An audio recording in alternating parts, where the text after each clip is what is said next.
Hi.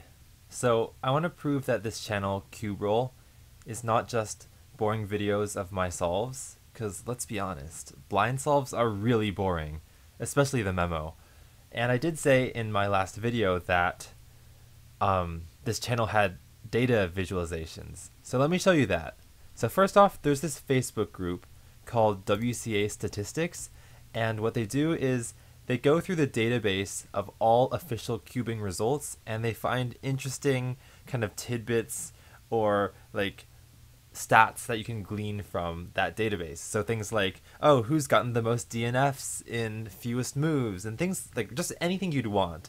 So I think in August, I wanted to post something there that was on my mind for a while, which was, okay, me and my friend Derek, we had been kind of like neck and neck with 5x5 single, and like he'd have a faster time one competition, but then I'd beat him the next one. So, oh, by the way, I think he's officially faster now because he went to a comp. I don't know. Anyway, I wanted to know what pairs of people their best times in competition have alternated the most. And the thing is, these people probably aren't even aware of each other because they could come from different countries, and just by coincidence, they keep swapping. So anyway, I went through the database. Actually, you can see that it came from June of 2018, so it's 6 months out of date. So the results might have changed now. But as of that database export, the two people that have swapped the most for 3x3 single, which is this bad boy, are Ryan Yasinko and Brennan Lin. Sorry if I mispronounced your names. And I think these people are, one of them is from Canada and one of them is from the United States. I can't remember which is which. And I also don't want to go check online right now because I currently have Facebook open and I don't want to edit this video. So there's like private stuff there that I just don't want you to see. So just know that they're both from North America, which means that, like, I guess there's a chance that they know each other, but I don't think they do. Anyway, if you look at the graph, which is I guess what you've been looking at for a while. Also, let me make sure I'm not, oh shoot, I'm covering it up. Okay, let me just put it smaller here. Okay, can you see it now? I think you can see it now. Okay. You can see that neither of them, okay, I don't know how early they started competing, but in early 2016, Ryan had a 16-second single and Brennan didn't, so Ryan was faster. And then around like April, they swapped and Brennan got a 14.64, and now that's faster. So then that's the first swap, and you can see it just like keeps going and going. So in total, they've swapped 16 times, and that's the most out of any pair. And I knew that just by the size of the WCA database that there would be pairs that swapped a lot, but I didn't think it would be as high as 16. I was expecting something like 8 or 10, because in order for this to happen, they have to have a progression rate at about the same speed. They have to and they also have to get PBs relatively frequently, because the finer the resolution of this decrease is, the more likely there are to be swaps. So that's pretty cool. Oh, this picture is just the leaderboard of the pairs of people with the most swaps.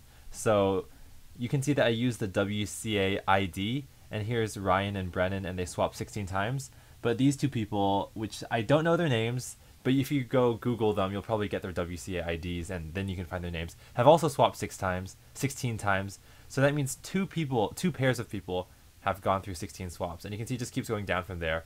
And I know that Walker Welch and Jacob Malloy, okay, I don't know Jacob too well. Anyway, I think they're on here somewhere because I saw them comment. Actually, I could probably find them right here, row 22.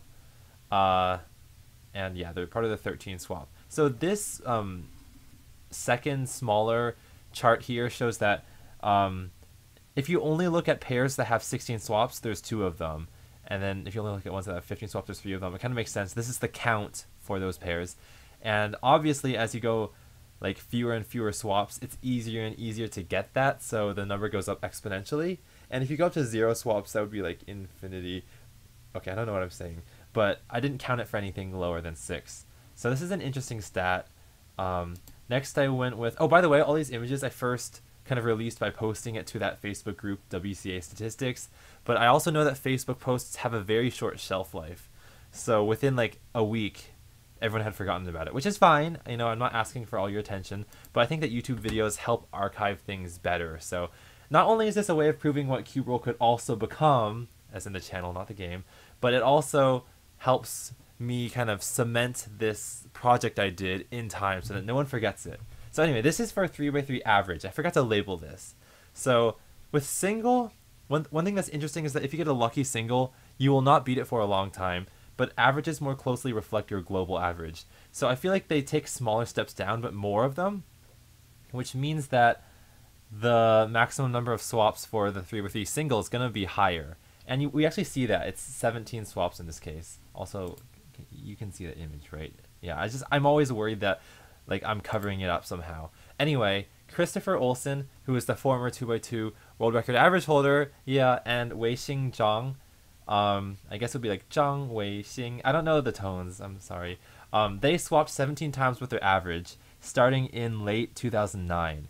And I think one thing that this graph has showed me that I didn't realize is that Chris goes to a lot of competitions. Well, not just that, but just that like these steps are really tiny over here, and sometimes you think to yourself, well, a lot of these results are based on random chance because it's whether you get a PLL skip or like how many moves it takes to build a cross. So you feel like there's no way you're going to get exactly the same average again and again and again.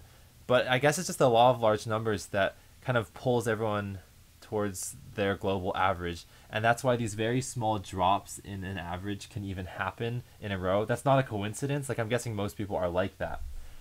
What else is there to point out? I guess like I remember Chris released this series on YouTube about road to sub 9 average, and you can see that that did take a while from like 2013 to late 2015. Well, by take a while, I don't mean like as an insult, but just like factually. Oh, that makes it sound even more like an insult. That's not what I meant.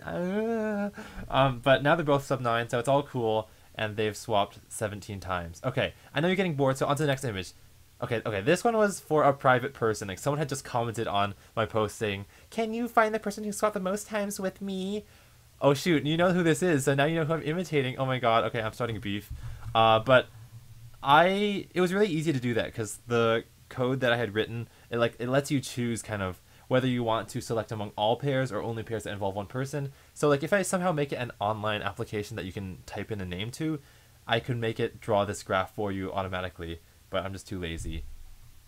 But I noticed that when you select down to one person, especially if they haven't been to as many comps like this person, you will get fewer swaps. It just makes sense. It's like you're panning for gold in a smaller river. I don't know if that analogy makes sense. But anyway, 6 swaps here. Next story. Thank you, next. Okay, here's 4x4 average. Now, this person, I don't know how to pronounce your name. Rito Bubendorf. Wait, are they the FMC world record average holder and would have it alone if it weren't for a U2DU prime or something like that? I'm not sure. I have to go check. But anyway, they commented on my post saying, "Oh, I feel like me and this person would be really high in the list for 4x4 average." And I was like, I don't think so, because anecdotal evidence is always not as good as like database scraping. Everyone like always overhypes their anecdotes, and that's why you get like WCA statistics, but people post, instead of answering questions with the database, they post their own anecdotes of like their friends getting results, and that's not what people want. So anyway, I was skeptical at first, but then I ran the numbers and he was actually right. He has the most swaps with Theo Meyer, and it's 18 times. That's even more than 3x3, and I think that makes sense because 4x4 is even larger than 3x3, so you get an even larger effect of law of large numbers. And what I also like is the number of swaps could be even higher at 20. Like if you look at the beginning here, if the competition that Red went to, well, Red is Reto, was a little bit earlier, and the time was just like a quarter second faster, you can see that the red and blue lines would have intersected like, and then there would be 2 more swaps out of that. So it could be 20, and that's kind of crazy. Okay, next story. This person also commented, Craig Bucard. Sorry if I'm I'm gonna mispronounce everyone's name. Also, I think it's cool that the red name, the last name is literally COLL, which is like a subset on a Rubik's Cube. So Craig wanted to know what his most swapped person was, and he said something like, "I bet it's gonna be really weird because I have had, like, my progression chart is not typical because there's this 8-year plateau. And then there's like a lot of improvement here. Like, damn, 7.82. Like, what happened there? Anyway, I ran the numbers again, and it was Jimmy Cole, and you can see that Jimmy also has this 8 to 10 year plateau, and I feel like if you want to find the person who swaps with you the most, they have to have the same general shape. So you can see that both these people improved really fast in 2006 and 2007, and then not much else. So that's why they could have swapped 8 times. Okay, what's the next image? Oh, right. Felix Zemdegs. So no one really asked for this, but I was just curious myself, because ever since Felix joined the game, he's been pretty much untouchable except for like Max Park and all that. So who has swapped with him the most times for 3x3 average? And it's actually Robert Yao, but it's an 18-way tie, which means that there's 17 other people who have also swapped 3 times. And what I find most interesting about this one is that when I look at this output here, which shows how many people have swapped how many times with Felix, it makes sense that a ton of people have swapped once, because all those 4,900 people, most of them at least, used to be faster than him before he even started speed cubing. So like before 2009. And then as soon as he went to his first competition, he beat all of them. So that's one swap. And then they never caught up because he became world class. So it makes sense. This is just essentially a count of the size of the WCA database before Felix joined, essentially. And then like for 3 swaps, I don't know, 18 just makes sense. Is like whoever was kind of comparable with Felix when he first started but then couldn't keep up. But why is there 2 people with 2 swaps? That's an unusually low number, and what's weirder is that that's lower than 3 swaps. You'd expect to see like a monotonically decreasing distribution, right? So how did that happen? Well, I think I talked about it in the post, in my comment. In order for someone to swap with Felix twice, they have to either start slower than him and end slower than him, or start faster than him and end faster than him, because if you swap twice, you end up at the same spot. Well, if you start faster than him and end faster than him, that's actually not possible because no one is faster than him currently. So we can rule that out. So both of these 2 people have to have... Hold on. Yeah, both of these 2 people have to have been slower than him in the past and are now slower than him, but at one point in time in the middle, they were faster. So one of those people is Max Park, just because Max Park had the world record average for a little bit of 2017. So if you were to draw his line, it would kind of look like, and then it crosses right here, and then it stays flat. Or actually it goes down a little further, but doesn't cross again. So that's 2 swaps. So that's Max. The other person, like if you look at the blue curve, which is Felix, like where is the easiest point in which you can kind of nick that curve and then not have to worry about it again? Well, it's actually right here. So if you come down and nick the curve right at this 12.55 line, and then like stay stable, you don't even have to get sub 12. So there's actually one person who was competing a lot in 2009, who did exactly that, and they are also counted there. And I think their name starts with a P, but I can't remember more than that. But I will say that someone on Facebook managed to figure that out. I think her name is Judith. So Judith, if you're watching, I'm actually really impressed that you figured that out, because I had to go through like the database to figure it out. Anyway, just interesting stats. I think that's the last image I have here. Yeah, so that's it.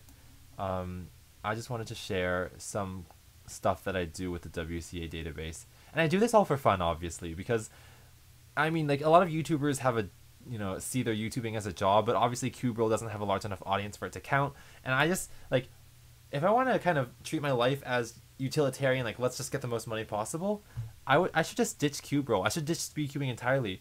But I keep coming back. It's like an addiction, which shows me that I just like the hobby. It's just something that my body naturally is attracted to. Okay, that's kind of weird. I'm not cube sexual. Okay, don't start those rumors. Anyway, I just think it's good to like finally find some, not finally, but like find something that I enjoy and kind of my body. Why do I keep saying my body? Okay, okay, let me just say, I like cubing, and that's it. Thanks for watching. If there's enough demand, I might make this tool online. Or no, I won't. Well, I mean, if there's enough demand for people who want graphs for just themselves, I could just do that, I guess. I'm so busy with other stuff though, but not really. Yeah. Okay, thanks for watching. I can't believe this is not going to be edited. This feels so sloppy. But yeah. The cube roll video, yay. Bye.